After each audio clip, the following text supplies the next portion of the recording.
toutes les séries créées par Miyamoto Shigeru, il y en a une qui tient une place spécifique dans le cœur des joueurs, The Legend of Zelda.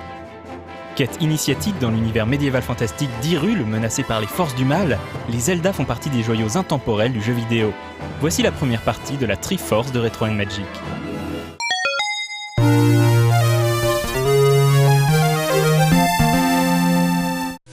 Miyamoto raconte qu'il aurait eu l'idée de The Legend of Zelda en repensant à sa propre enfance, lorsqu'il partait explorer les collines et forêts qui entouraient sa ville natale.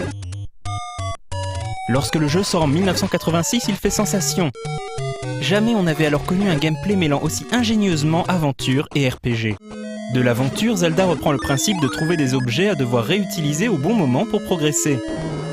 Du RPG, de nombreux monstres à pourfendre et des donjons à explorer.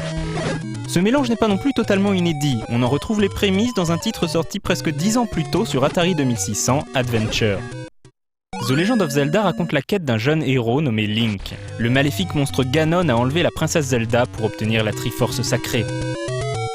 Plutôt que de laisser Ganon l'obtenir, Zelda a brisé la Triforce en 8 morceaux cachés dans des donjons. La mission de Link sera donc de retrouver ces 8 fragments, délivrer Zelda et oxyre Ganon. Lorsque le jeu est terminé, le joueur débloque le mode Second Quest, qui propose une difficulté plus élevée et des donjons différents. Si Zelda a marqué les esprits, c'est aussi grâce à son thème musical inoubliable signé Kondo Koji, déjà compositeur des ritournelles entêtantes de Super Mario Bros. Ce thème est une véritable signature pour la série et transporte à lui seul dans un monde d'aventure et de danger.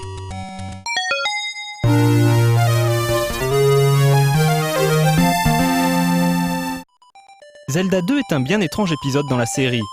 Plutôt que de décliner le gameplay du premier jeu, Miyamoto décide de revoir entièrement sa copie et de proposer un style de jeu totalement différent. Les donjons se déroulent désormais en vue de côté à la manière d'un jeu de plateforme, et l'aspect RPG est beaucoup plus présent. En effet, Link gagne cette fois-ci des points d'expérience qui lui permettent de monter en niveau et d'améliorer à chaque niveau une de ses caractéristiques. Link devra également interagir avec davantage de personnages non-joueurs pour obtenir des indices pour sa quête.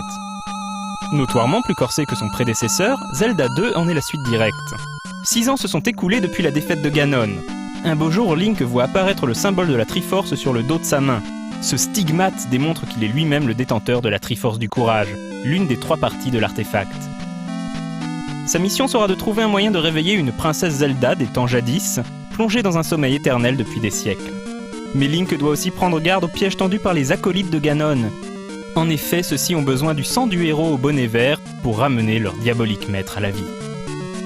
Zelda 2 n'a pas été développé par la même équipe que l'original, ce qui explique l'orientation très différente du titre. Toutefois, on retrouvera un clin d'œil à ce jeu dans Ocarina of Time. En effet, les 7 sages portent les noms des villages de Zelda 2, comme Raoru, Ruto, Saria.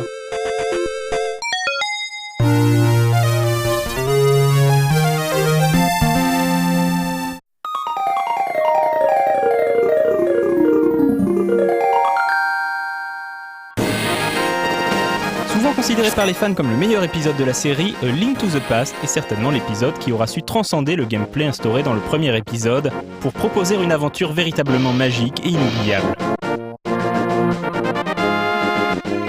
Tout commence par une nuit d'orage. Le diabolique sorcier Aganim a pris le contrôle du château d'Hyrule et assassiné le roi, ainsi que l'oncle de Link qui avait essayé de sauver la princesse Zelda. Ramassant l'épée de son oncle mourant, le jeune Link se lance dans une quête épique pour empêcher Aganim de sacrifier Zelda pour ouvrir les portes de la Terre d'Or, un royaume sacré où reposerait la divine Triforce. L'aventure de Link le conduira à explorer le royaume d'Hyrule avec ses lieux emblématiques, les bois perdus où repose l'épée sacrée, le village Cocorico, la montagne de la mort, la rivière des auras, mais aussi un monde parallèle dominé par les forces du mal, le monde des ténèbres. A Link to the Past développera également l'histoire de la Triforce et de Ganon. C'est dans ce jeu qu'il est mentionné pour la première fois qu'avant d'avoir l'apparence d'un monstre porcin, le méchant emblématique de la série était un voleur humain nommé Ganondorf, qui avait voulu pénétrer dans la Terre d'Or pour s'emparer du pouvoir des dieux. A Link to the Past est long, avec ses 10 donjons et sa multitude de trésors cachés et de secrets à découvrir. Kondo Koji s'est surpassé sur ce titre, offrant des thèmes musicaux mythiques à commencer par celui du monde des ténèbres. S'il n'est pas exceptionnel d'un point de vue graphique, A Link to the Past a un style bien à lui, charmant, coloré et toujours très lisible.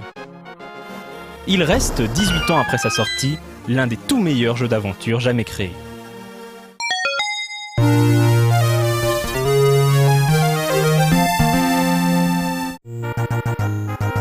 En 1995, Nintendo lance son système Broadcast Satellaview, qui permet de télécharger des jeux par satellite. L'un des titres exclusifs proposés sur ce système est un remake 16 bits du tout premier Legend of Zelda. Quoique remake n'est pas le terme correct. Il s'agit en fait d'une third quest du jeu, c'est-à-dire que le plan des donjons est une fois de plus différent. Une Force Quest sera également proposée au téléchargement. A noter que le temps de jeu était limité et que l'on n'incarnait pas Link mais la mascotte du système Satellaview, qui pouvait, selon les choix du joueur, être un garçon ou une fille.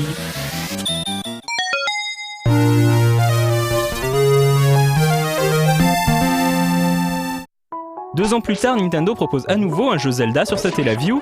Il s'agit cette fois-ci d'une quête additionnelle pour A Link to the Past. Ce nouveau scénario envoyait le joueur à la recherche d'anciennes tablettes de pierre dispersées dans Hyrule.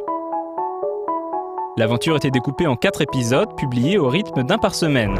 Chaque épisode devait être terminé en moins d'1 heure. L'autre particularité du jeu est qu'à l'exception du thème principal, sa bande-son n'était pas jouée directement par la Super Nintendo, mais était en fait constituée de morceaux diffusés en ce qu'on pourrait considérer comme du streaming, avec une qualité sonore plus élevée.